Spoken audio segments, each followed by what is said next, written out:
Hey guys, and welcome to FanCast. We're very grateful to be recording from the historic St Kilda Sports Club, the oldest locker room in the Southern Hemisphere. Join us on the bench where we talk all things footy. We're fans, and this is FanCast. G'day FanCasters, and welcome to another episode here on the potty where we have a proper footy chat.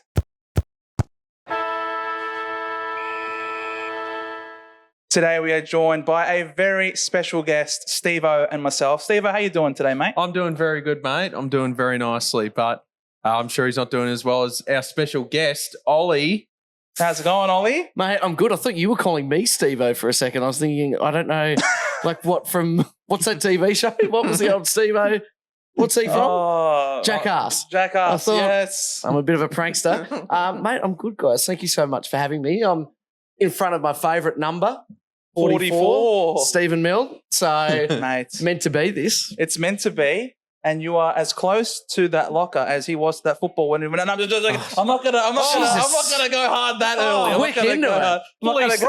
At least he's been there, mate. No, mate. Ollie requires no sort of ease into things. This guy is an absolute specialist when it comes to working in the media, doing podcasts, working radio stations. Because you've done quite a bit before getting to this point here. I like saying working them, not working at them. I've just been working radio. That's it. Yeah. You've just been running it all. Just been working the radio station wherever I can. Yeah, I've done a little bit now and settled in Melbourne and lived, in different countries and different states, and it's pretty cool. But there's nowhere I'd rather be than in Melbourne and here in this locker room in the heartland, St Kilda. It's perfect. Exactly. And you're coming in all decked out with your Saints gear. You obviously had a great win on the weekend. Back to back. Throat awareness is pretty heavy right now. There's been a lot of singing. Look, it's been a pretty good couple of weeks for St Kilda. Tough watches, both of them. Yeah. But I think St Kilda fans need to learn, it's a very St Kilda thing to do, to leave a game feeling disappointed despite winning. Right. I've been to, I went over to Adelaide for Gather Round. That was a particularly bad game against Richmond. Oh. But we won. Yeah. We got to win. Exactly. That's all Just take the 4 points and move on. And not one person left Norwood feeling like we won. It was ridiculous. So I don't care if it's against West Coast. I don't care if it's against Gold Coast Suns side that can't win outside of Queensland or the NT. You just got to take it. Mate, that was a bad call by you, Jez, last week. You're going to say, have you said that Gold Coast would have come in and slapped you guys? No, not Jez. No, this is Steve. It's Steve-O. No. Jez is still hiding an embarrassment after that call last week. We haven't heard from him since that win. Yeah, but you're here and he's not. So I had to look at someone to punish, take my frustration out of. It was look, you play that defensive game style that you guys known to play for under Ross. Yeah. Dimmer Hardwick, mate, he doesn't need any reason to complain about anything, does he, Steve-O? Yeah. No, it just seems like every press conference is just something about Marvel that he just doesn't like. But full credit to St Kilda there. They got the job done in whatever sort of game style that was. It doesn't matter as long as you get the 4 points on the board and you keep rolling. That's the main thing. And, they now lead up into a Friday night clash against the Lions. Yeah, we're scrappy. That's it. We drag people down to play our style of football at the moment. I think going into the season, probably the expectation wasn't that we would play like that. We knew that we'd be really, really strong defensively. That's always been the case with Ross Lyon teams, and particularly now you look at our defensive players and on their day, they're player for player, some of the better ones I think around, certainly within the system. But outside of that, I probably wasn't expecting it to be that much of just a scrap. Right. Yeah. But if we can lure the opposition into play like that, so say, for example, when we played Fremantle, we almost had them. Yes. We almost were able to bring them down to our level to be able to do that. And unfortunately on the day, it didn't quite work out. But we've played some classy games that we've lost so far this season. A couple of points to GWS in Canberra when they were flying. Yep. What was it? 10 points, even less against Port Adelaide in Adelaide. They were very inaccurate that day, though. But bad kicking is bad football. To I do know that, all about it. And then even round one going down to Skill Stadium and and really pushing Geelong to again, I feel like we should have won that. So there's actually only been, I reckon, the Freo, the Dogs, and the Hawks game. Yeah, that I go, well, they're not great. Yeah, we should have done better. So we're in an interesting spot at the moment. Could you still see yourself in finals contention? I think, well, I'm a St Kilda fan, so no. Is the answer. We're always. I won't get confident of a win until it's about 3 weeks after the win's been processed. Correct. You know, so there's, regardless of how well we're playing, I'm nervous. I think mathematically we're in with a shot because you've got a Adelaide Crows team we've now leapfrogged, and you can't see them probably improving their season where you feel like St Kilda could potentially string some wins together. Especially playing a lot of games at Marvel Stadium on the run home. Exactly right. We've had barely any, home games so far this season, so that's a real positive. Then who have we got? I mean, who knows what the hell's going on with Melbourne? So, at the moment, you feel like the trend is kind of going like that with a couple of teams above us. So I think best case scenario would have to just be 8th. You wouldn't be thinking much higher than that. But no, not feeling too confident, but, why not? Why not us? Yeah, exactly. At least to just make the 8, I guess. It'll be very interesting if you can knock off the Lions at the Gabba. That'll be very interesting. Yeah, I mean, geez, we'd be within a real chance if it was in Melbourne. Yes. Real chance. Yep. I just think, we've been so unfortunate. It's so St Kilda. We take on the Dogs after they were embarrassed. Yes. And then, sometimes we just seem to get these games where we're like, oh, yeah, that sounds about right. You got Brisbane coming off a good win last week. Yeah, but, a lot of talk around them, I just feel like the next couple of weeks, Brisbane still have a lot to prove. They do. And it feels like, this is going to be pretty tough going up to And you Queensland. won't be getting a Victorian umpire that's going to kiss you on the dick and give you a free kick at the end of the game. Well, I haven't had a look at the umpires so far, so we might. Real professional right there. Yeah. He still isn't saying I'm an employee of the club, so I can't confirm nor deny. No. I'm just saying. I'm saying if so, you don't have to say anything. Okay, sure. You know what I mean? Because I think everyone out there knows that was no free kick, and the AFL came out and admitted afterwards that it was no free kick. So hey, you just take the win as you can. That's out of your control. King had to convert the kick, and he did. And I don't think that sport needs to work on revenge necessarily, but there's been so many moments this year where we go, mate, what's going on here? Correct. Legitimately. So if it falls our way once in a blue moon, then that's just the way the footy gods predicted it that night. I guess. Definitely felt that way with the Hawks game against the Giants. What the hell were the umpires doing, paying those eye contact free kicks at the end of the game? The high contacts? Yeah. They were pretty fiery. I thought usually when I watch a game and I go, this game's been umpired well. Nope, this game's been umpired terribly. That Hawks-Giants game was umpired pretty poorly. It's just another one of those games where the umpires, I mean, it was all 3 games on the Saturday where the umpires sort of made the result at the end of the day. So which is a bit unfortunate, but good win for the Hawks. I'll take it. You got to understand though, in Launceston, beautiful view behind them. It can be very distracting for umpires and players. So I think you just got to take what you can, because when you've got the rolling hills of Kings Meadows behind you. That's it. It's what do you want from me? Yeah. I can understand why they get distracted. It's like, oh, did I miss something? Oh, free kick. Yeah, totally. No, Ginnivan completely leaned into that. How Ginnivan got away with that. Ginnivan's normally a very hard person to win a free kick. And of course, when he needed to, he absolutely got it. That was very, very fortunate as well. Jez, my views, spoken with Big J, our resident North man.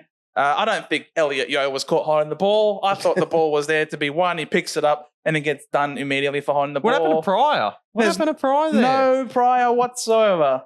It was a weird round for the last 2 weeks have been very interesting, but it's great to see in one way that the fans have been calling out for holding the ball. Yep. And then now it's gone so far the other way where we go, well, hang on. I don't know about that, because if you look at the way a lot of the games happen on the weekend, I've never seen a hotter potato than what it was in a lot of these games where you just don't want to grab the footy unless you absolutely 100% know you can get rid of it correctly. It's just slapping it. And there's just games where there's certain games where they're extremely hot on it, but there's other games with a different group of umpires where they're not so hot on it. So I just think the whole I think I prefer it this way, but I just reckon it's become even more confusing now on what on the ball actually is, because there's just it's just the inconsistency across the board.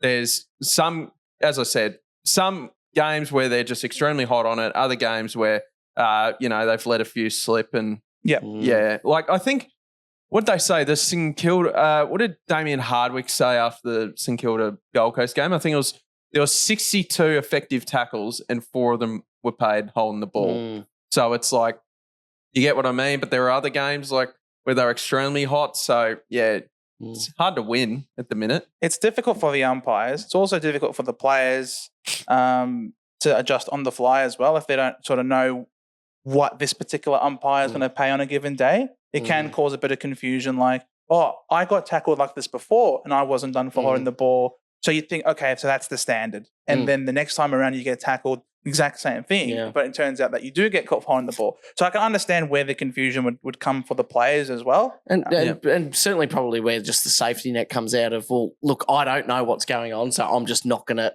pick the ball up. Correct. I'm just going to slap it away. That's best case scenario for everyone here. It doesn't make for a very sexy watch of footy, but who knows? And people and fans will start saying that this player's weak, this player's not being courageous enough because they're not taking possession of the ball. You can't question someone who, as soon as got possession of the ball in the second quarter, immediately was dishing it off, was one Christian Petrarca. But no, I dare anyone out there to say that this guy isn't courageous or brave because the guy was playing with 4 broken ribs, a punctured lung, and a lacerated spleen. And he played out the whole second quarter doing that before then being rushed to hospital to have overnight surgery. That is unbelievable courage, I gotta say. Courage. I think it's stupid. I do. I think it's incredibly stupid. Especially when you're within a club that's been, that's had such a spotlight on them about making players play when they're bloody concussed. That's right. And you've got something as serious as that going on. Yeah, I don't care. At some point, anyone within that system goes, Track, you're our guy for years to come. We're clearly not going to win this game right now. It's just not happening. We're going to have to look after you here. And I don't know. I just find it all very interesting what's going on. And I'm sure you would have seen at time of recording, Melbourne posted the injury update and then he commented and they pinned his post on Instagram saying, just for those of you, wondering, I put myself out there, not the Meadows, and I'm like, I don't know. It just feels all very weird. He's confirming. He's confirming it was the Medicos that let him go out there. No. We need to win the game. And we had this discussion weeks ago about balancing your desire to win whilst also looking after the welfare of your players. And here we are once again with Melbourne of all teams going out there, letting their best player go out there play. You can clearly see he wasn't right. He was shaking his head on the boundary line. He couldn't run. Every time he kicked the ball, he was bending over, wincing in pain. I mean, I can't imagine how excruciatingly painful that would have been. Surely the power resides with the head coach to get on the phone. Simon Goodwin comes down, calls Petrarca, look, Christian, love you, mate. Appreciate your courage, but you're sitting this one out. Who's the one calling the shots here? Christian Petrarca or Simon Goodwin? Yeah, exactly right. I think we can all agree as well that there's a difference between copping a particularly bad, dead leg. Or you're just horribly winded, or maybe you've tweaked your knee and you just need to go off and you need to figure out what's going on. It wasn't anything serious. It's not an ACL. It's not all of that stuff. But something serious, like it's all jokes aside, like that could cause immense damage. Oh, yeah. Very, very serious, irreversible damage. So it's not even like I feel like my hammy will go, but I'm just going to see how it feels. Hammy tightness sort of thing. It's not that. It's like, mate, who knows what's going to happen here? Like it's pretty disappointing. And I don't know, I actually thought in 2024 that courage was probably redefined in football a little bit. It didn't mean what it used to, which was, I don't really care if your arm's dangling down and that's, play on. That's courageous. I think courage can, manifest itself in a whole myriad of ways, really. And I think letting yourself play in that much pain is just not one of them. There's more to life than just playing football. And I thought, clearly not in Christian Petrarca's worldview. I wouldn't have thought so. We're talking cooking. We're talking TikTok. No, 100% though. Have a week off, bud. And now what's I want to watch it back now, knowing what we know, knowing that he's gone through surgery and picking those moments where at any point he could have been dragged and it could have saved him another week. Correct. Or it could have saved him an injury that he won't look back on when his career's over. Yeah. And, it takes him 10 extra minutes to get up from bed because he can't breathe when he, sits up. So, I don't know, just a thought. Surely. Anyway, I felt like I went to the future. No, sure. Mate, we're gonna go with you. We're gonna go with you to the future here a little bit because I do think a lot of that blame rests a lot on the head coach. I think Ken Hinkley also copped quite a bit of flack for what he did with Connor Rosie. Oh my God, what was he? He was just trying to eat his hamstring off the bone. He won't stop until it's done. It was bizarre. I thought that was probably the worst example we're possibly going to see. And now we see, and then Simon Goodwin's just like, hold my beer, mate. Well, I tell you what was worse, though, is that he had a week of monitoring it. Yeah.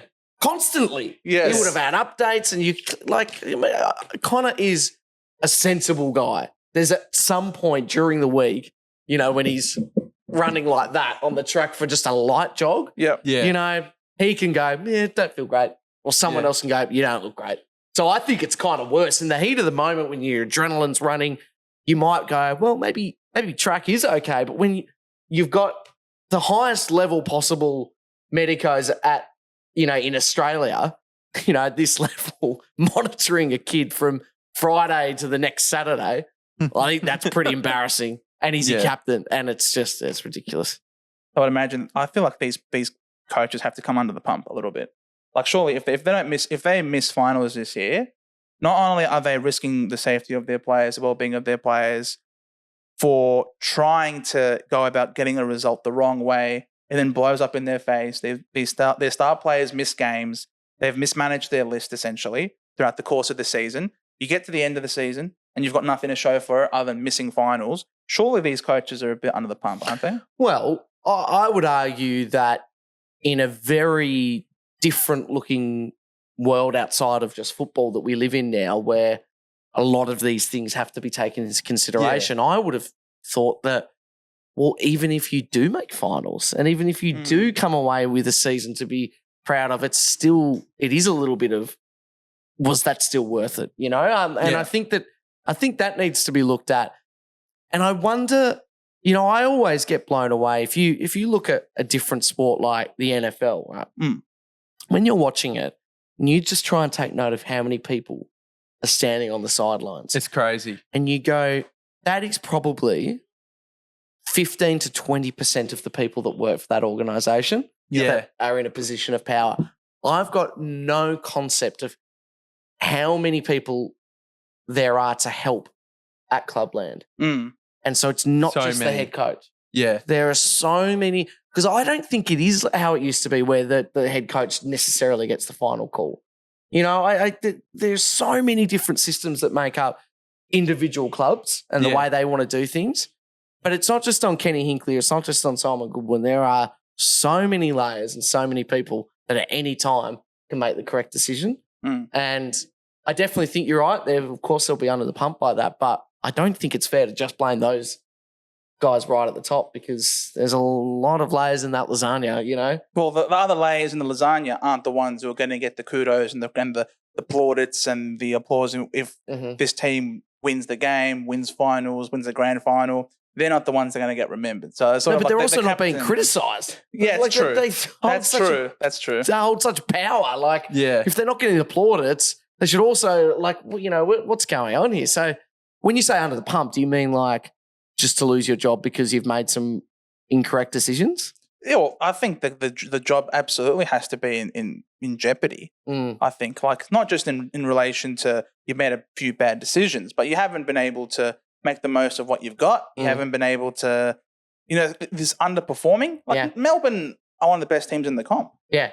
If they don't make finals, well, that's a disaster. I feel. I must. All right. So when you say it like that, then yeah, of course. When it's just based on that, because both how long's he been there for? 10, 11 years? Yeah, 11 years. 11 years now. Long time. Correct. And they've done some great things, but haven't pushed over that next stage. Simon Goodwood's in charge of one of when Melbourne won, you're thinking, okay, they've got a few in them here, like that. That didn't feel like it was going to be one or done. Correct. I kind of, my hair was pricking up there because I was thinking of those decisions they made on Connor Rosie or on Petrarca. So like, that's different. I think that's when the internal review about the millions of people that hold those decisions. And the medicos. All and the that. decision. Yeah. Totally. But yeah, when it's just based on the performance. But then you go, like, this is where it's just so difficult to make sense of. You don't think, as a St Kilda fan, that I look at Port Adelaide and go, two people essentially have come into that club in Kenny Hinkley and the man from Sunrise and have made that club relevant. You don't think I wouldn't want that at my club? Exactly. You don't think that I'd chew someone's arm off to be back where we were with Ross Lyon, where even if we didn't get over the line, we were pretty damn well close. Yeah. And we're now packing out our stadium. And Port Adelaide are probably the more talked about team in South Australia, which just hasn't been the case. No. And I go, at what point do you have to look at it like that? It's a little bit of careful what you wish for. The grass isn't always greener because, you get someone in who doesn't steady that ship. No. Jeez, who knows what Port Adelaide, get the tarps ready again. And, no one wants that, but. I mean, it does seem pretty, seems to be the case that there will be a succession plan with Ken Hinkley and Josh Carr. Yeah. So I think Hinkley's there until that happens, which I believe heading into 2026 will be when that happens. So I think still Ken has done a fantastic job of getting them from the absolute bottom right up. I mean, back in 2014, they were making finals and they had a couple of lean years in the middle there, but I think their development's really good as well. I mean, just nailing that draft with Rosie and Butters. I mean, it was one of the great drafts. Yeah, Dersma and Dersma didn't exactly succeed at Port, but he's now doing a very good job at Essendon. So I think that Port Adelaide's development's really good, and I think one thing I'll say that Ken is good at is he's harsh on selection. Like, this isn't the standard that we put in week on week. I'll happily drop a bloke that is always in our best 22. I'll happily do that just to give some other guys a chance. I mean, they took Jed McEntee in the second round and he's doing an important role down forward. So I still think Port need that guy to go, all right, here's the next level that we need to get to. But I think Ken's steadied the ship fantastically. Well, I think the perfect case scenario for everyone involved in Port is that really, really nice natural succession plan. Yeah. So you don't feel like it ends in tears and it's what was it all worth? Exactly. Why did we do that? Why did we stick it out for so long? That if you can hand the keys and the portfolio over the course of a year essentially and go. Like, I don't think it was a coincidence that Josh Carr knocked back the Richmond job. Yes. Because it seemed like he would if he went into it, he would have gotten it. But clearly there was something happening behind doors. Yeah. So, I mean, you can definitely say that the team is being built up. They've recruited a few more players now over the off-season. They've brought in Willie Rioli, Horn Francis, Zerk Thatcher from the Bombers, Radagalia from Geelong. Like, you can see, they're building for the here and now. Yeah. You know what I mean? So it would just be it would be a shame if, despite all of this recruiting, knowing what they've got in their list already, adding all these extra pieces to get over the top, that you can't make finals as a result. Maybe is it just indicative of just how competitive the competition is at the moment? And that maybe next year is the year that they catapult up after all these players have had a time to gel. But I definitely think that pressure and expectation definitely helps to drive standards of course. And keep them at the top. I guess that question can also be asked of Adelaide as well, their crosstown rivals over there. Nix has been around now for quite a few years now, 5 years now. Yep. He's had a 5-year rebuild. Everyone just thought that they're going to play finals after the way they played last year. They should have been in the finals last year. Fortunately, that goal against the Swans didn't count and they didn't get in. And now they're losing to Richmond on their home deck at Adelaide Oval. It's just like, geez, what's going on over there? Look, they're a different kettle of fish. What's going on at Westlake? It's so weird, isn't it? Very sticky situation there, yeah. It's not that weird, I don't think. Really? I Actually, don't no, like their list. I worded that incorrectly. Like, this is sort of what I was sort of expecting when they've kept the same list manager, the same sort of people around the club. And then we know what's going to happen. Nix will be the odd man out and they'll get in another coach. But I actually don't think Nix is that bad of a problem. I just think there's more bigger issues behind the scenes, that sort of thing. Like, you look at their development, that's been pretty poor as well. Well, when you look at your big recruit, Isaac Rankin, yes, a star, but I don't think what they needed. It's very difficult to live without a heartbeat, and right now, it's clear to me, clear as all get out, how different that side has looked since losing a Rory Sloane. Yeah. Even when he's not at his best, you look at Fremantle, you're telling me that, like, of course they want Fife there because that heartbeat, that leader that is going to be really consistent for 20, 25 touches and he's going to be a really important person. And they don't have that anymore. They just don't. And I think when you're going out and you're spending all that cash on a very specific position that I feel like sometimes can just be maybe the last piece of the puzzle. Yeah. Or realistically, there are quite a few little sneaky small forwards and that are interchangeable in different areas and that you can kind of get for chump change at the moment. Like, it's not, I don't think it needs to be a $900,000 player in and around that area. So I think it's not a massive shock to me. It's just not. I think that Tex Walker has been a great servant, but his time is now. Yep. And they can't seem to rely on Darcy Fogarty. I quite like what he does when he's on, but you just can't. Ravi Fulthorpe. Yeah. Hasn't quite come along and been a bit stiff, hasn't played yet this year. He's been injured this year for sure. I reckon he'll be the number one ruck next year.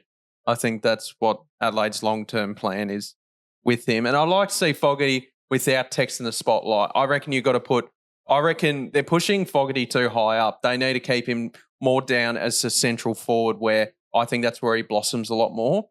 And I just think, and you could throw, they've got a couple of blokes in the twos. Like Himmelberg, I actually don't think is that bad of a player. You've got Lockie Gallant, who they're developing. But I think as well with Adelaide, I just find it very fun. I find it very ironic due to their lack of player development and poor drafting at the minute that their two best players right now are from other clubs. Like, and it's Dawson. Comfortably, Dawson and Rankin. Yeah. So I just think that that whole club just needs a bit of a revamp, new people in the door, that sort of thing. They made him their captain in his second season. I mean, at the club. Yeah, and that's a pretty quick tossed out takeover. Been rebuilding for 7 years, and I can't recall the last time they've taken an inside mid with their top 10 with their draft picks. What's it always been? It's always been a utility, a key forward, a defender. Like and we've seen their issues in the midfield, and they're year 7 in the rebuild, and they're still playing crouch and lead in the midfield. I know Jake Saligo, but once again, he was drafted as a winger. He's doing really good in the midfield, but when are they actually going to take that inside midfielder who they're dying out for? Yep. So, interesting times at the I just Crows. feel like Nix, though, if you're the head coach, you've been at the helm for 5 years, you don't have a say in who gets drafted. You don't work with your list manager tell them the vision. This is how we want to play. I feel like this is what we're missing.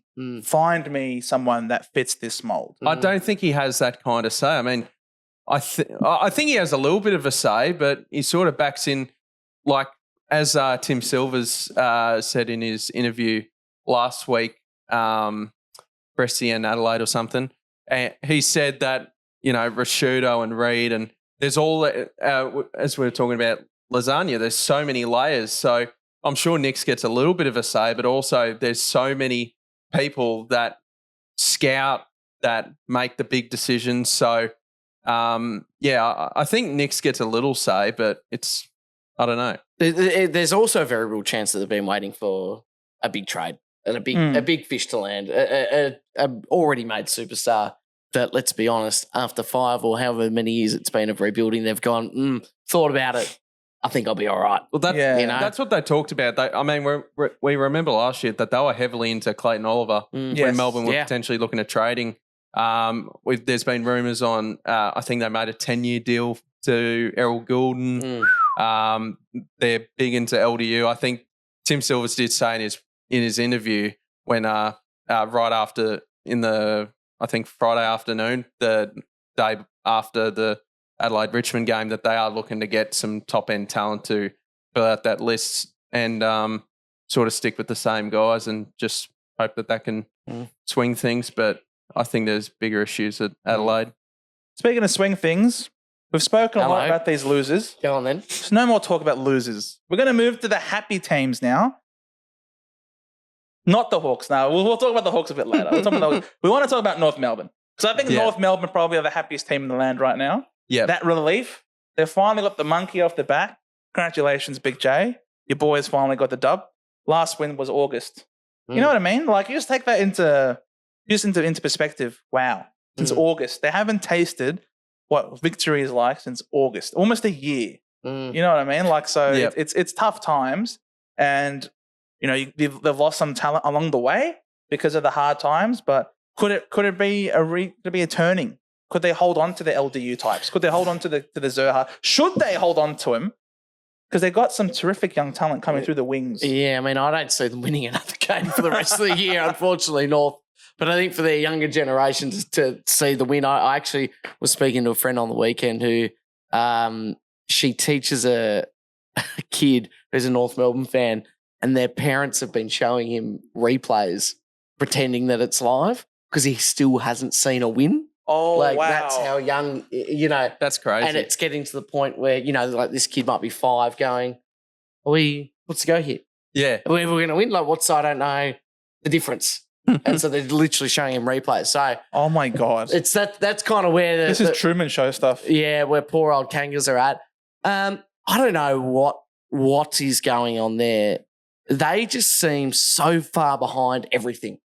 Their rebuild seems, I mean, that it looks like it's another 7 years. You speak of an Adelaide. Yeah. Like, oh my goodness, like it feels like they're not even anywhere near starting to build the foundation. I think if Horn Francis was there, clearly if Harley Reid was there, I think very quickly you're starting to see a pretty unbelievable young team. Can you imagine that midfield?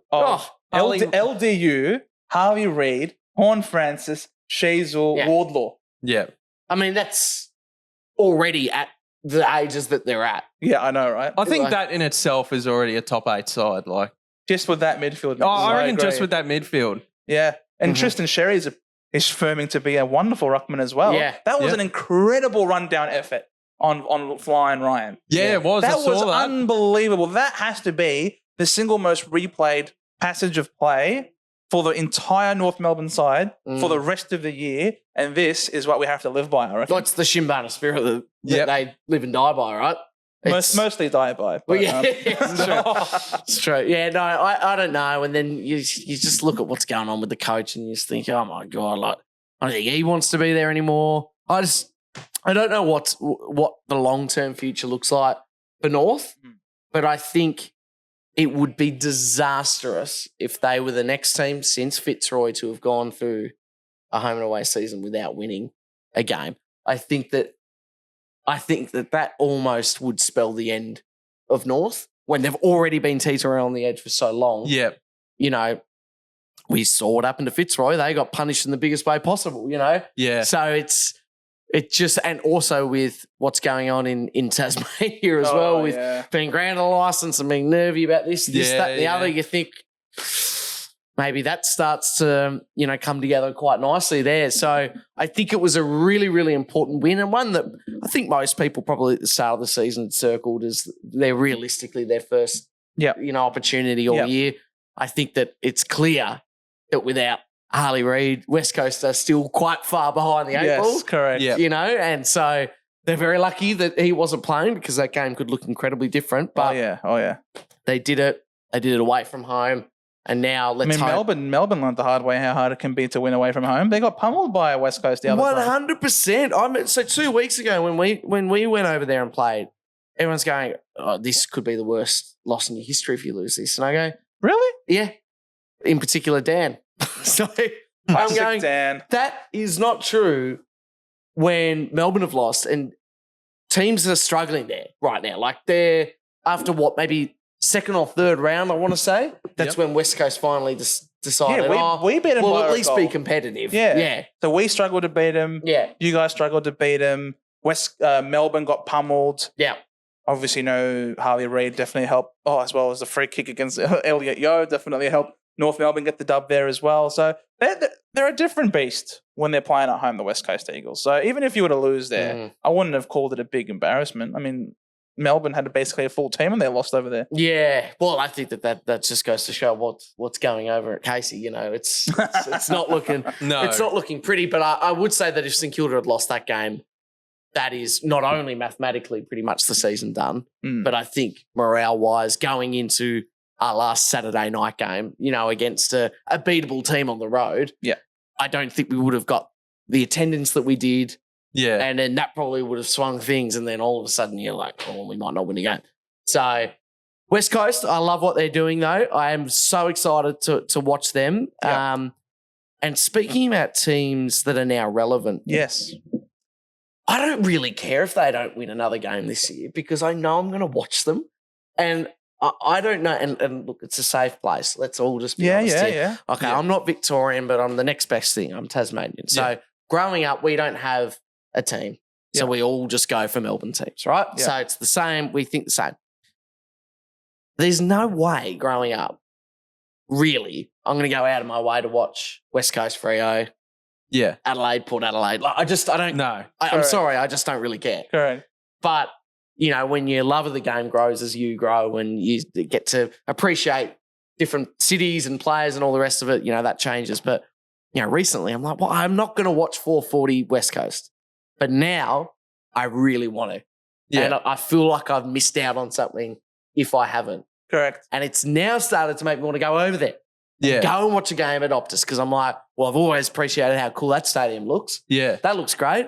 And how cool. Who knows what we're watching with Harley? Correct. We could be all sitting here when we're all grey and just going, oh my God, how lucky were we that we were alive at the exact same time as him? It's like, I don't know. It's you can start selling that air. I went to start performing. So it's exciting for them regardless of what happens for the rest of the season because I think eyes are on West Coast now and it's a really, really awesome thing to have when you're performing so poorly. Mm-hmm. Well, I think Western Australian football in general is just on the up at the minute. West Coast have got the golden child of, one of the best AFL prospects, as Cal Toomey said, one of the best AFL prospects he's ever seen. And we know how much he considers in the draft and how much effort he puts into the draft. And then the resurgence of Fremantle as well. Yeah. So it's been a good year for WA footy in terms of just you've got the rebuilding side, but you've got this kid who's just next level talent compared to at the minute with West Coast anyone else on the list. Yeah. But then you've got Freo who are winning games of footy. So I think Freo have only lost 4 games this year, which is pretty crazy. Yeah, it'd be a good vibe, I reckon, in Perth at the moment. Yeah, absolutely. Where both sets of fans are going, how good's this? Beautiful weather every single day. Yeah. Freo are probably punching a little bit above their weight in terms of they've lost some key players in the last couple of years. You know what? They wouldn't have to, have a few guys there. And West Coast probably all of a sudden feel like, okay, we're not North. Things are going to be okay. Yeah, we've got Harley Reid. Yeah, so our build the team around him. Yeah, so it's like Freo, enjoy yourselves over the next couple of years. Good luck. Yeah, good luck. And then we're coming. We'll see you on the flip. So right now, this year in Perth, I feel like it'll be a good vibe. Yeah, it is. 100%. The Hawks have flipped the script a little bit. Definitely on the way up. They had a couple of years where they started to have a little bit of a drop, but your form in recent weeks has been absolutely phenomenal.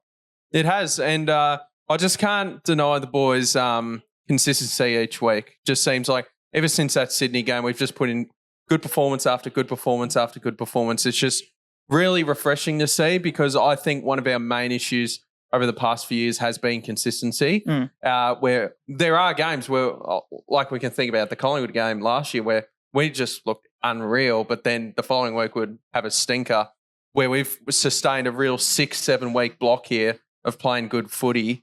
So it's really promising to see with Hawthorn, and just, that feels kind of to be expected where you're at, though. I don't think that I'd be that frustrated. No, I'm not frustrated at all. Yeah. Like, that's kind of... I'm up and about. No, but like even a year ago, it's like you kind of like, I don't think that that's out of the question. No. You'll play a really good game, then the next week, maybe not so much. That's just the reality of a young rebuilding team. Yeah, it's just, exactly. it is what it is. But that shows the signs over the past 6 weeks of taking that next step. And then, I mean, all of a sudden people are talking about us making finals, and it's like, what? Well, you got a favourable run. You don't have a bad run. We've unfortunately playing Richmond in Dusty's 300th, which we'll get to. You could spoil that party.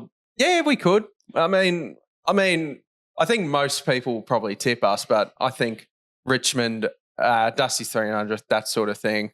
But we still Tom Lynch probably back. Tom Lynch, or after the bye. Well, it's looking... So not yet then. Yeah, but it's looking... So you get to avoid him. There's a possibility. I need to have a look at the Richmond injury list for this week. But then we got West Coast. I think we got North again. We played Richmond again. There you go. So there's finals right there. Yeah, I mean, I still don't. I don't think we'll make finals, but it is just really promising to see the steps week in after week, and just seeing ourselves up really nicely. Natural progression has kicked in, and just playing a really good brand of footy, and it's very exciting to watch. And and that's still without our best key forward, Mitch Lewis. We're doing all this with. So correct. Very happy about the Hawks. It's very Collingwood-esque in terms of... That's what David King said. In terms of coming in, pressuring, outnumbering around the contest, causing a turnover and getting the ball forward at all costs. Collingwood don't have a real key forward. I mean, they had one this week in Kruger, who played really well, very injury prone. Obviously, they had to do Myercheck beforehand. But again, even Myercheck, as great as he is, I think he's an underrated sort of player. He's definitely a very good, but I wouldn't say he's in the upper echelons of the key forwards in the competition. And yet they're still able to win the flag. That style of football that Sam Mitchell has the Hawks playing at the moment is just a style of football that I think can hold up in a high-pressure situation in a final. I think there are certainly similarities, but the differences that I see are that Craig McRae has got a really beautifully run system that I haven't seen quite this well run in a little while now, where Myercheck is probably good for a goal a game, but realistically he was a Port Melbourne pickup. Yeah. You know? Yeah. That's about it. Then you got an American. You got an American dude. And it's just like this bizarre motley crew of a forward line where you just go, I have no idea how this is all coming together, but it seems to. And Bobby Hill. Bobby Hill. Enough said. And then with Hawthorn, you've got a system, but it feels more like the next generation of not only players but coach. Yeah. Who's gone, tell me, boys, what do you want from me? Like, I'm going to be hard on you when we lose. You know, who did you lose to when he said it was a mouth guard's in job at training? Gold Coast. The Gold Coast. So, you know, he's got a strong spine, Sam Mitchell, but when things are going well, they're the coolest team, I reckon, in the league at the moment, Hawthorn. The flair, the passion, the fashion, the celebrations, they look happy. It's just happy team of Hawthorn. It's a different comparison to Collingwood because I do think theirs is more of a structured system with some older names and some experience there. But I would love to play for Hawthorn right now because it seems like a really fun time to be playing at the highest level. It just seems like it just seems like 22 mates on the field, just knowing each other so well. Like whenever you watch a Hawthorn game, a ball's there. There are 3 Giants players, but there are 5 Hawks players, like in each screen frame. So that's really promising to see. Just the pressure's been unreal, and it's just good fun at the minute. So just see where it takes us, and hope it keeps up. Another team that's having a lot of fun at the moment, the Carlton Blues. They beat my boys on the weekend. Was expected. They definitely went in the strong favourites.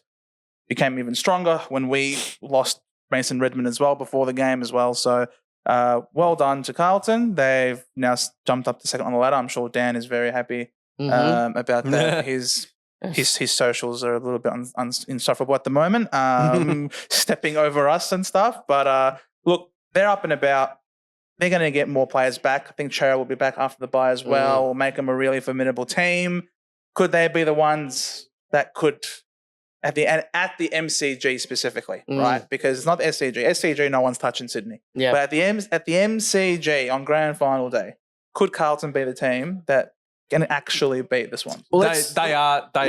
I'll just start out by saying they are the team. I think it's if Carlton are fully healthy on the park, it's just going to be a matter of injuries. Can they be healthy at the right time? I think I said this about a month ago, but I think Carlton are Nostradamus. Yeah. Oh, sorry. I think Carlton are the biggest threats to Sydney. And I think, it's MCG, grand final day. I think Carlton can stack up. It's just whether they can get their boys healthy at the right time. Yeah. There's been a lot of questions under Andrew Russell and his sort of program going on at Carlton because they seem to get a lot of injuries, but it's just a matter of that month block in September, who's on the park, because if most of them are on the park, they're a dangerous side. So, yeah, they look bloody good. Let's keep in mind with Sydney that they don't play at the MCG for the rest of the year. And given the fact that they're, clearly going to be, finishing off in the top four. Yeah, they won't play at the MCG realistically if they do until the grand final. So I think from when you look at it like that, it makes things very interesting. But yeah, Carlton I've been incredibly impressed with, and I think the moment on Sunday? Yeah. When you just realise that, okay, we've all probably been just enjoying what Essendon's been doing without any expectation. It's just been a good watch and this is great and they're probably a lot better than maybe we thought and also, there's been a few questions answered, but it was clear to me in that game that this was the coming of age moment for Carlton where they are just come off the back from a horrible 5 to 6 week run of games against some really, really tough opposition and have come out with a really impressive green run of results. Yep. Yeah. And now it feels like they can breathe a little bit. Yeah. And unfortunately for Essendon's sake, it's going to have to, go the other way where if they're the real deal, they've got some really tough fixtures coming up. But I feel like when we've seen Carlton play well in the last couple of years, they've clearly had that wobble. And they clearly haven't been quite good enough. Right. But to get through that stage and to now be on the way down for the rest of the year, I think this is a totally different, mature Carlton team. So it's exciting to watch and, they play a great style and, it's always going to be a shootout and, they're a lot of fun. So I definitely do think that they're the team to beat Sydney for sure.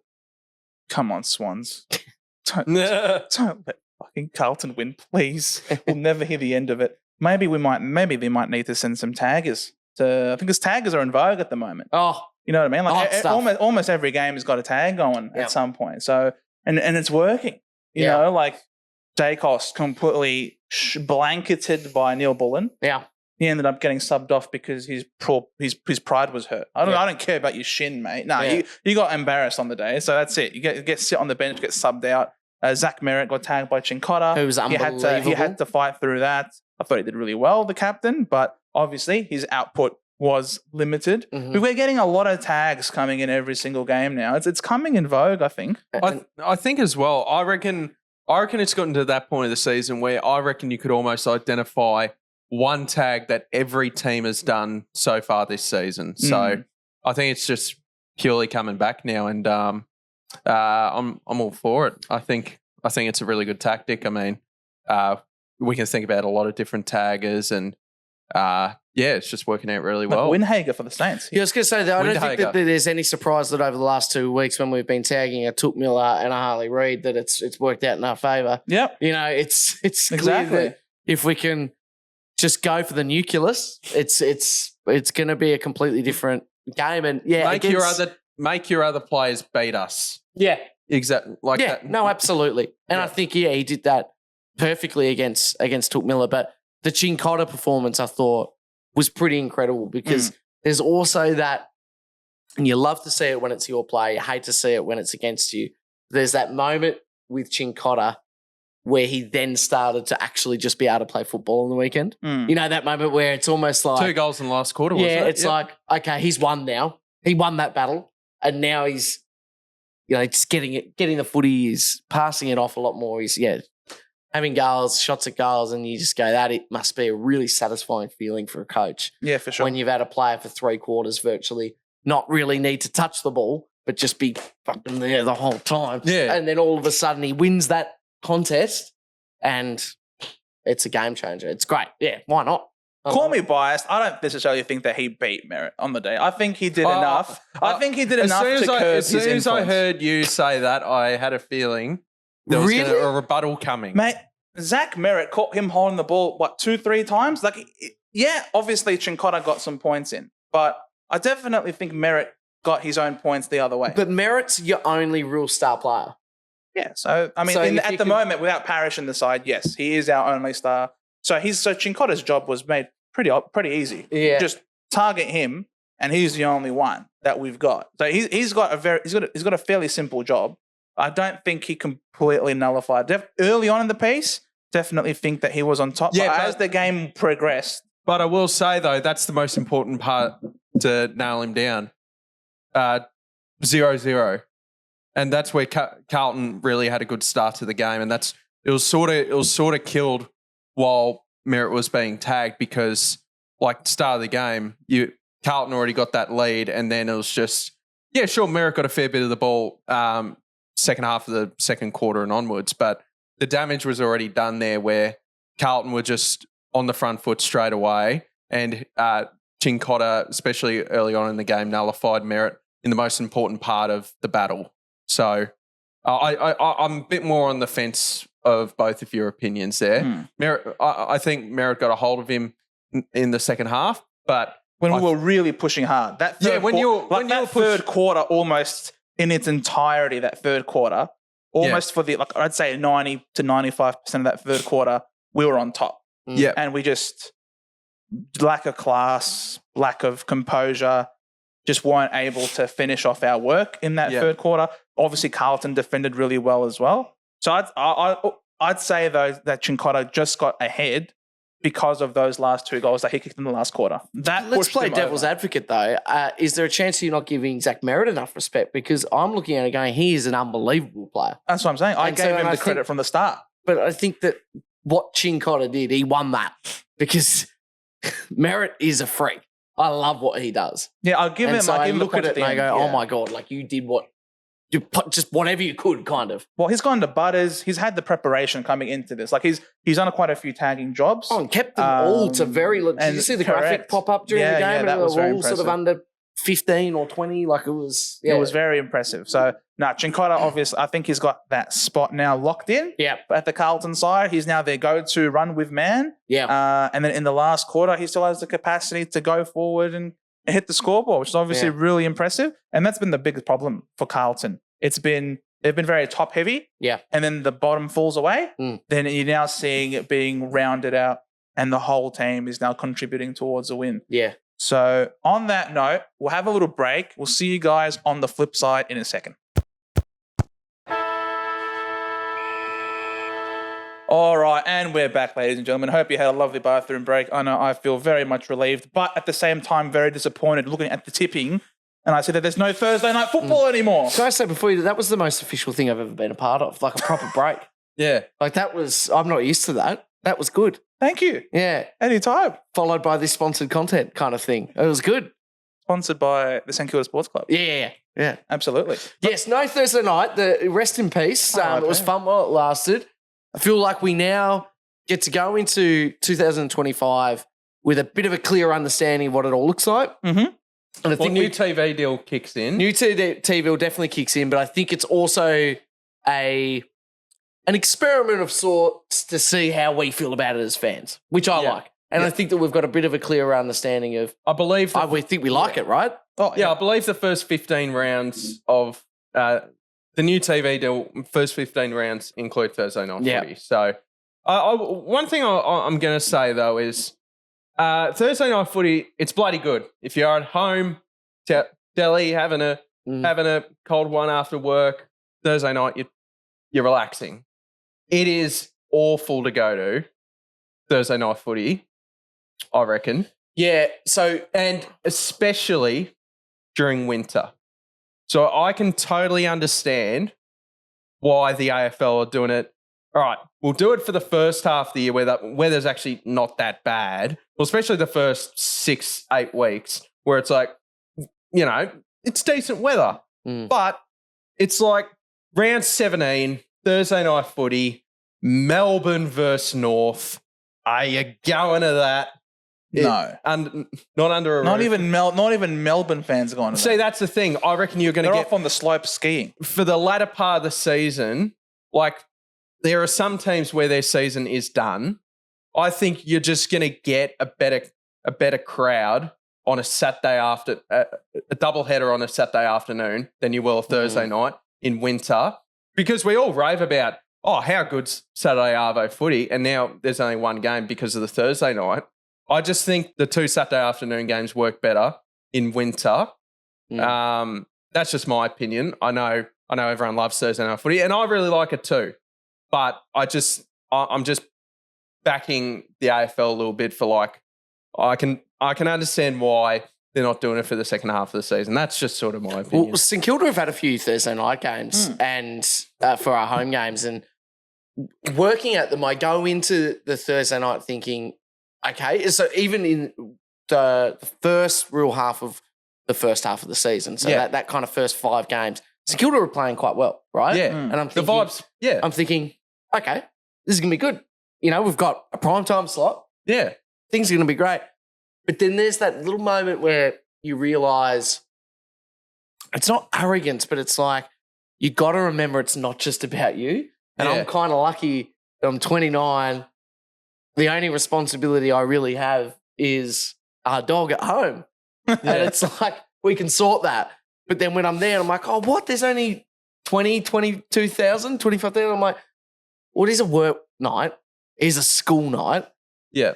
If you're living out in Frankston to come and watch the Saints, you're not getting home till 12:30. Yeah. Like, I get it as well. Like, regardless of if it's cold I get it doing it that. early in the season when the vibes are high. Everyone, new season, everyone's up and about. Round 3, all right, we're scheduled for Thursday night footy. I'm bloody going. Bloody going. I haven't been in the footy in 6 months. Let's go. But, I just think, the vibes are high very early in the season. The weather's not that bad at night on a Thursday night in March, April, early May. So, Bring back Monday night football. No. Do you remember? I remember distinctly. No, I hate it. When they tried to make it look like American football and St Kilda played North Melbourne or Geelong. No, I think it was Carlton. Remember? It was St Kilda played Collingwood. I'm sorry. And the logos they came up was like fire and they were facing each other. And it was like, oh my God, we're in Texas. Yeah. It was awesome. I was like, I'm into this. This is great.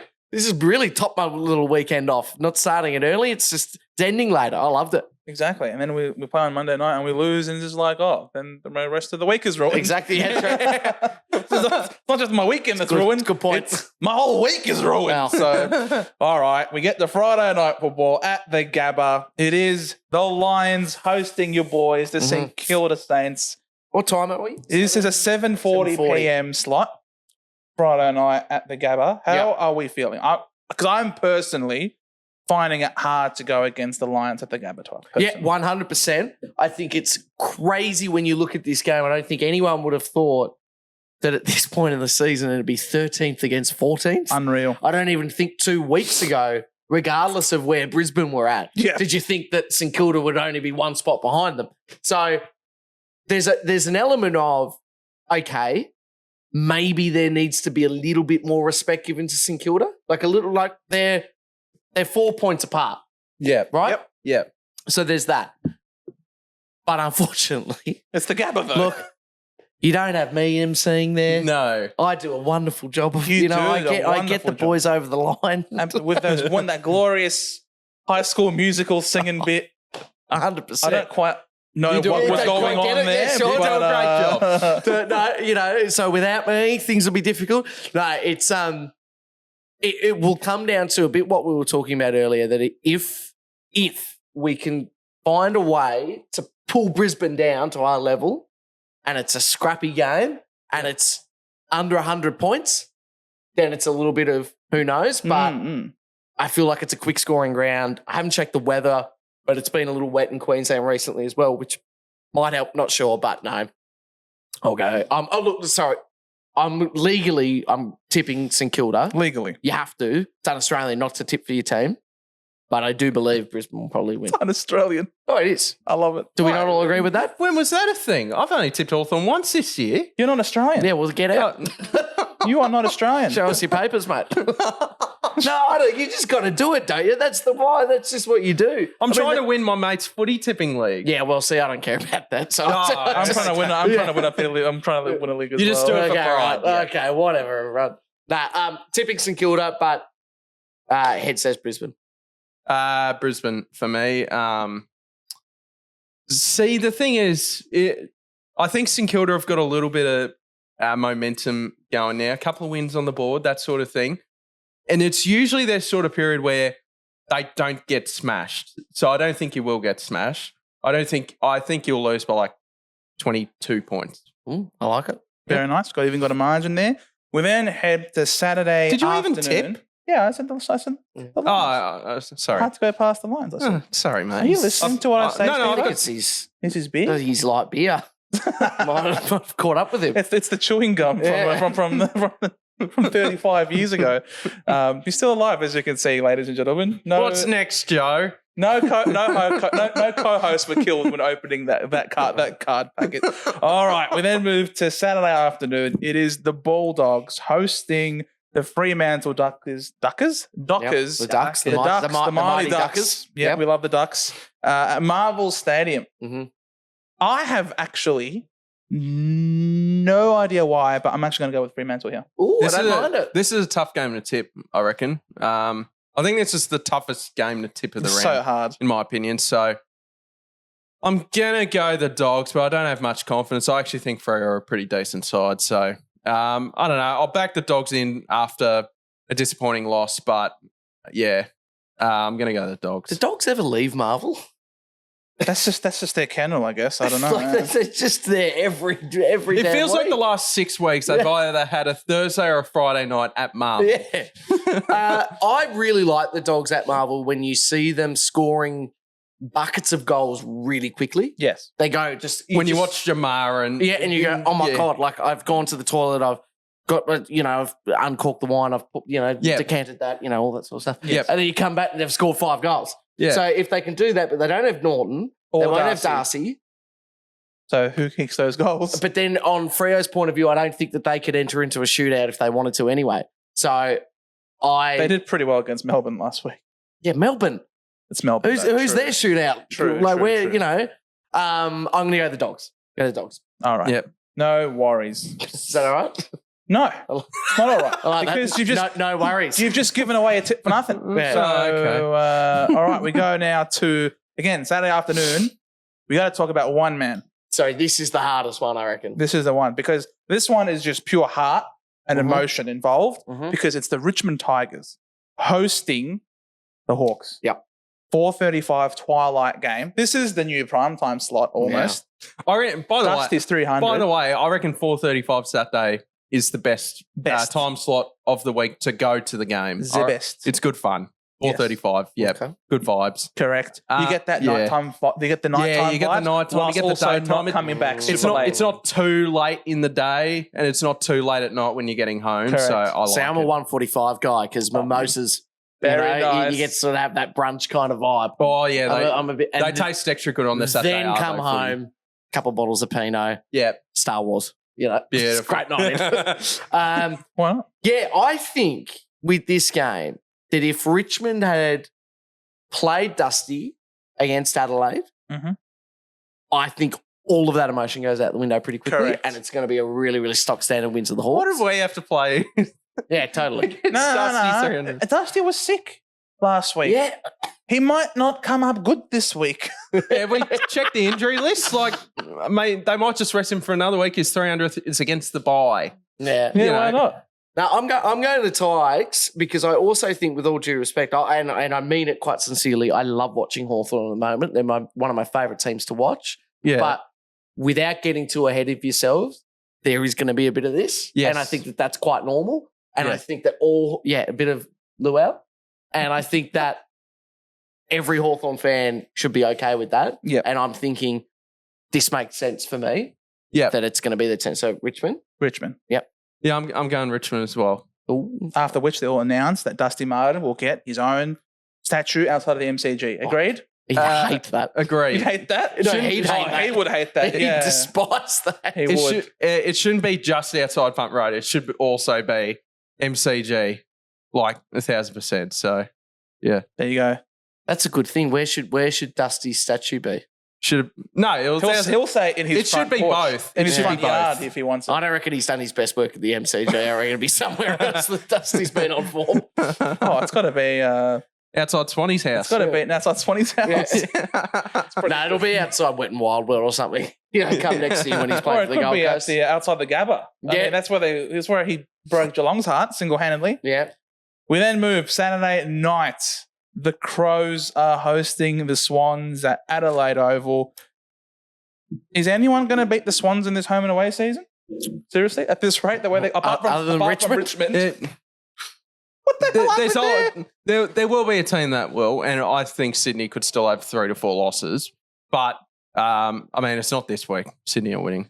Yeah. I'd love to tip the Crows just for a little bit of controversy, but I think if they got the win last week and it was quite dominant, and then the week before, like, you'd be like, well, because no one likes to play either Port or Crows in Adelaide. Yeah. Sam Draper does. Well, Sam Draper sleeps all over them. Maybe individuals. But as a fan, you go there and you go, oh, God, here we go. Yeah. Like, I don't want to be doing this. Not in front of that fan base. No, no way.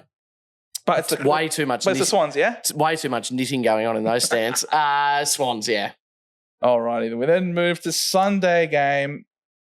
North had a great stirring win last week. Oof. They get to have a nice week off where they don't have to have any expectation whatsoever because they're up against the reigning premiers and the Pies at Marvel Stadium. Collingwood by how much? 50 plus? I was looking about 80. 80? Yeah, I don't see how this one goes any other way. It's at Marvel, though, isn't it? Yeah, Marvel. I don't think Collingwood... I'm not saying North are going to win, but I'm just saying I don't think Collingwood have the best track record there. They've played there over the past couple of weeks. They've been all right. They beat West Coast by 66. Yeah, and lost to the Dogs. Yeah, but they have quite a few injuries. That was VFL versus correct. VFL with a couple of more players. Yeah. I'll say Pies by like 37. 37. I reckon. Very specific. I think number. North could be a side as well where if they get a win, I mean, might build them a bit of confidence, but won't do too much for this week. Not too bad. And then we round it all off with the Giants. This one's also tough. The Giants are hosting Port Adelaide. I haven't thought Canberra? about this. No, this is in Sydney. Sydney. Yeah. NG Stadium. How much longer can I tip the Giants every week for? And they keep letting you down. Yeah. I'm doing I it feel you again. there. Yeah, I am going the Giants again, but this is your last chance, GWS. Last chance. I know you're a side built for finals, not the home and away, but gee whiz, like I'm going to need a tip off you, fellas. I don't know. This is really tough. Port Adelaide last Rose week. should be back. Yeah, Yeah, had the bye. had the bye, feeling fresh. I'm going to go Port. Ooh. Oh, Look at this guy. Yeah. I He's don't got his hate it. cord. He's got his sheepskin on. Yeah, I don't hate it either. Yeah. but it's well, okay. I hate to keep doing this because it feels very unfair because you guys have fantastic neutral knowledge of the game. But bring it back to St Kilda, we pushed them all the way. With Western Sydney, and they were on at the time. Yeah. They were not going to lose a game at that point. Like they were really exciting. So I think now we know where their holes are. We know that they're beatable, and Port Adelaide can absolutely win this. So yeah, I'm going for Port. Port Adelaide, the Penguin Association, I like to call them, the PA. So that's good. it's pretty good, especially because they also have on their logo, they have the pinstripes. It almost looks like a penguin in a suit. Yeah. Nah, stuff you, Port. We're going to go with the Giants. I don't know where I was going with that, but I just felt like sharing my unique. If you've got the joke up the sleeve, Penguins in a use it. suit. Fair. Yeah. Yeah, the penguins look like they're very formal birds. Yeah. Yeah. Well, that's what they call a tuxedo, penguin suit. Oh, really? Yeah. Oh, I didn't know that. The more you know. Colloquially, Here on like FanCast. it's not, you won't, don't go to Roger Daver and ask for the penguin suit section. But a tuxedo is absolutely called, just by friends, a penguin suit. Is that your go-to? A tux? Yeah. No, thanks for asking. Yeah. This is very important information for our viewers. I am more of an open collar, fly collar guy, bit 70s. Yeah, right. Like a slightly flared pant, but not too crazy flared. Nice. Yeah. But it's been a long time since I've needed to go to an event that would require a tuxedo. That's the thing. So maybe if it was necessary. Yeah. All right. Have you got something coming up, Steve, that you need some help from the viewers also in terms of picking out a nice dress? Well, I heard he's got I am looking to do A hot date coming up. I am looking to do some clothes shopping very soon, and you're a very dapper, well-dressed man, so thought I'd. What's your vibe? Where do you normally go? Just whatever's clean. Yeah, sure. Okay. Maybe I'll take you to Fitzroy. Yeah. And we'll get you some. Yeah, you know? I can back that. Okay. Yep. You know what? Let's do that. Let's do it. Yep. That's good.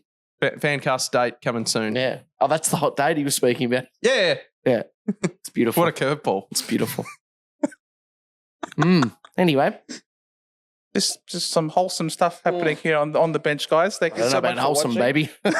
I think we ended up pretty good on the predictions, on the tips last week. I think I got the 4 tips, and I think Jez only got the 2. So, suck shit, Jez. So, yeah, let us know, guys, in the comments down below what you think about our tips. Ollie, it's been so incredible having you on, my friend. Where can all of our incredible viewers watch you and find you? Well, I'm going to say there are a couple of outlets, but let's just lie and say the only place you can see me is at St Kilda home games. So please come. Please come. But he does a great job emceeing. He's an incredible MC. No, that's not true. I'm a lunatic. Professional mic on the, professional fan on the mic. Look, St Kilda home games, of course, Dan does footy out twice a week. So Mondays, the podcast we're recording on Tuesday, that came out today because of King's birthday. But we've got traditionally a Monday and a Thursday pod. Doing some bits and pieces for Sportsbet over the Euros, which should be pretty fun. Very fun. And if you're in Tassie, I do a radio show every Saturday morning, the WaterBoys on 7HOFM. So just keeping it local. Never let that Tassie spirit die. So if you're ever in town, you know where to tune into as you're cruising, over the Tasman Bridge, maybe up to Mount Wellington. Who knows? Never let that Tasmanian spirit die. Oh, never. I will be. So I will what does be, that mean for this? What does it mean for this and this? Okay. Never let your Tasmanian spirit die. I'll put you on the spot. No. It's what you don't think I've rehearsed this for seriously since the day I was born to now. I've kind of decided what I'm going to do. I think the best case scenario is to work for the Devils because I defy anyone, and I mean this quite sincerely. I'm assuming you hate Collingwood the most? Yes. If Collingwood came to you with the most just no-brainer media job, right? Like just, you have to do it. Can I talk shit about Collingwood in that job? No, you can't. But I'm telling you that if you're wearing their colours and you know the guys, it's just going to be natural that you start to feel a part of the club. You want them to do well. So I think my dream scenario would be to work for the Devils because then I get to wear the green and black and red. No, what are we? Green, yellow, and what the fuck are we? Green. Never let that Tassie spirit die. Wait, the colours don't mind. The colours are fine. The colours are separate to the spirit. We don't even have a team yet. Green, yellow, red. I was thinking the old Tassie Devils were green and black. All right, mate. Okay. I think it's like more prestigious names for the colours as well. It's like, what is it? Myrtle. Oh, yeah, Myrtle, Rose. Rose and Prim Gold or something. Yeah, we're pretty fancy. Primrose and, Primrose, that's a nice place to get a shack in Tassie. There you go, Primrose. I'm not even kidding, Primrose Sands. There you have it, ladies and gentlemen. I don't know, but all I know is that after 30 years, this is for life. For life. Yeah, that's for life. But you know what? And I know that this has dragged on. No, it hasn't. But No. it clicked with me the other day. or a couple of months ago, I thought to myself, it's actually not about me. It's about when I have kids and my niece and nephew who are, under 10. And I'm like, they haven't really picked the team. They don't really care. And who's to say in the next couple of years when they get to go to games, they get to start meeting the players because they come to schools. And it's like, well, that's probably their time. I don't think you have to expect a 30-year-old to go, righto, take this off. You're getting new colours. Yeah, you had your fun. Now you're on to the next one. So I think when you look at it like that, I think it's probably pretty normal to continue with this and let the next generation have their fun and hopefully have a very successful team. Spoken like a very good employee of the St Kilda Sports Club. Thank you guys so much for watching. Hope you had a wonderful time as much as we had fun recording it. A massive thanks once again, of course, to Ollie. Thanks, of course, to the St Kilda Sports Club.